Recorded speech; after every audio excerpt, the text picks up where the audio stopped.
Hello and welcome to this section of the Algebra Tutor. In this section we're going to switch gears a little bit and start to talk about what we call algebraic expressions. And we're going to start inching our way forward. In fact, this section is going to mostly be dealing with some definitions that you'll come into contact with as you explore algebra. You know, a lot of times in algebra, the concepts are not hard, but if you don't understand the words, if you don't understand the definitions of what the book or the teacher is trying to tell you, then the material is going to seem really hard when in fact it's not hard at all. In fact, none of this stuff is hard. You just have to understand what the heck we're talking about so that you can follow along. So that's what we're going to do. We're going to talk about an algebraic expression. Anytime you see the word expression, you know, a lot of times in everyday language we say expressions. You know, we're talking about smiling or frowning or something like that. In algebra, an expression is like a grouping of terms. It's a grouping of things added or subtracted together usually. That's an entire expression. And inside of that expression, sometimes you have little pockets of things multiplied together, and those are called terms of the expression. So when you see, you know, look at this algebraic expression, all it's saying is look at this algebraic thing. Some things are multiplied, divided together. That whole thing is what we call an expression. So here we're going to be talking about translating these expressions from words to math. And a lot of times you'll see this kind of thing in word problems, for instance. So if you see something like x plus 3, remember x is a variable. I don't know what x is. X could be 2. X could be 5. X could be negative 3. It doesn't matter. I don't know what x is. It's just something. I represent it by a letter because I don't know what it is. If I wanted to translate this to words, which a lot of times you'll have to do when you're doing word problems in algebra, then what you might see is something like the sum of x and 3. The key word here is the sum. When you see the sum of something, it means you're adding things together, and you're adding a large number of things together sometimes, and sometimes you're adding just two things together like what we have here. What we're adding in this case is the sum of x and 3. So if I were to give you this sentence here, what is the sum of x and 3? Write it down in terms of algebra or an algebraic expression. You would write this guy here, x plus 3. What if you had something like x divided by y? How would you write that down in words in terms of algebra? The key word here is quotient. Anytime you see quotient, it means division, right? It's the quotient of x divided by y.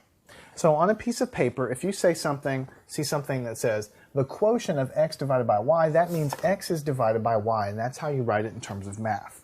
So you see what we're doing here? I'm just sort of giving you conversion from math to words, because a lot of times in an algebra book you'll see the word quotient of something, and you'll see the sum of something, and you know, it can get confusing if you don't know what they're talking about. What if you see something like 2 times x times y? How would you see that? Well, the key word for multiplication is the product. The product of 2x and y. So on a piece of paper or on a test, if you see something like, hey, what's the product of 2x and y? Write that down. And you don't know what x and y are, then you would literally write 2 times x times y, because the product implies multiplication. And the final one that you'll run into a lot is when you have subtraction. Let's say x. How would you write that down in terms of English? The key word here is the difference of x and y. So if you don't see any of this and you see on a test, hey, what's the difference of x and y? The difference between two things means subtraction. This is probably the most important things that we're going to write on the board in this lesson. Everything else, I'm going to give you a few more examples to give you practice. Basically, when you have things added together, it's the sum of the items. When you have them subtracted, it's the difference of the items. When you have them multiplied together, it's the product of the items. And when you have them divided by one another, it's the quotient of those items.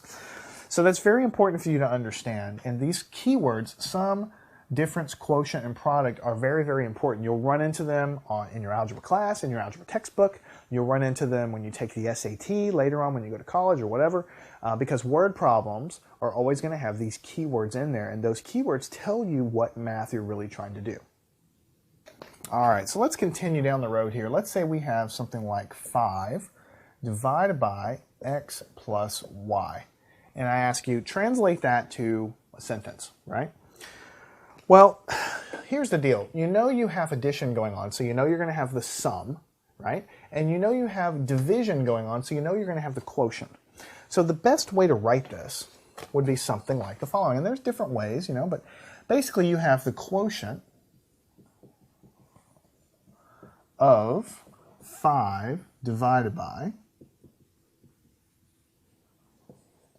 the sum of x and y. It's the quotient of 5 divided by the sum of x and y. So you could literally not see this, and you could translate this back to math. It's the quotient of 5 divided by something. What is it divided by? Divided by the sum of x and y. 5 divided by x and y. X plus y. And likewise, what if you saw something like x times y times x plus y? Well, you know you're going to have multiplication, so you're going to have a product in there somewhere. And you know you have a addition, so you know you're going to have a sum. So the best way to write this is to say this is basically the product of what? Product of x, y, and the sum of x and y. So if you didn't see this at all, it would be the product of what? The product of x, y, and something else. The something else is the sum of x and y. And that would be the easiest way for you to write these things down. So moving right along, what if you had, what if we were giving you, in this case we've been giving you this and translating into words. Let's go the reverse way. Let's say you had the quotient obtained, I'm going to write obtained, O-B-T, obtained, when the product of 3 and z is divided by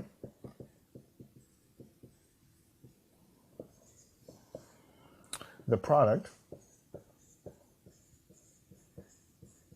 of 4 and x. Looks complicated, but it's not complicated. Because you have a quotient.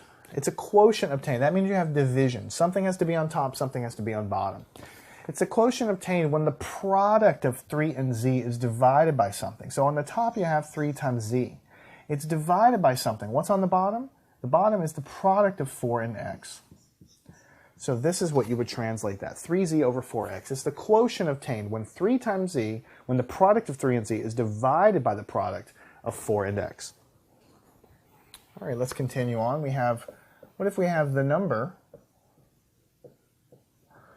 obtained? So I'll just say obtained like this. When the product of x and y is divided by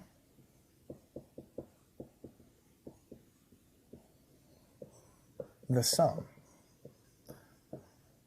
of x and z. Okay, so it is the number obtained when the product of x and y is divided by the sum of x and z. So we have a product of x and y, so x times y. The product of x and y, which is this, is divided by something. What is it divided by? The sum of x and z. Sum is with addition here. So x times y divided by x plus z like this. Very, very important that you're able to translate these things, because when you get to word problems, you know, you'll have something like, you know, Jenny has 5 marbles. The sum of her marbles is equal to something else. And you'll have to know that the sum means adding things together. You'll have to know that the product means multiplying them together, and so on.